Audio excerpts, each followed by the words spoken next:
Saudara, ribuan umat muslim di Kota Makassar padati lapangan Karebosi untuk melaksanakan ibadah sholat Idul Fitri yang dihadiri langsung Wali Kota Makassar Munafri Arifuddin. Dan beliau mengajak seluruh warga untuk menjadikan momentum Lebaran sebagai ajang mempererat tali silaturahmi, juga menjaga kebersamaan di Kota Makassar.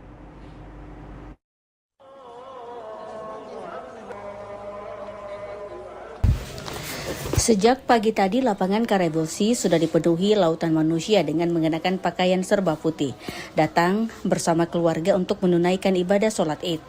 Kedatangan Wali Kota Makassar, Munafri Arifuddin beserta jajaran Forkopimda disambut hangat oleh warga dan didampingi sejumlah pejabat lingkup pemerintah Kota Makassar. Sholat Idul Fitri ini dihadiri mantan Wali Kota Makassar, Dani Pomanto dan Ilham Arif Sirajudin. Khotbah sholat Idul Fitri dibawakan oleh Rektor UIN Alauddin Makassar, Profesor Dr. Hamdan Johanis, yang menyampaikan makna kemenangan umat muslim yang telah berhasil melewati puasa Ramadan.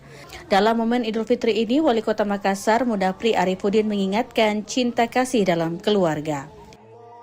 Ya, momentum hari ini yang adalah bagaimana kita semua telah melaksanakan kegiatan berpuasa, saatnya membangun kembali seluruh tali silaturahmi yang mungkin ada beberapa permasalahan di hari-hari sebelumnya.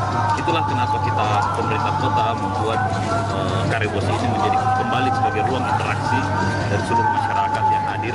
Ayo kita sama-sama datang di tempat ini untuk bagaimana kita membuka lembaran baru setelah selama satu bulan penuh kita berpuasa, dan sekarang kita merayakan kemenangan di hari Fitri ini.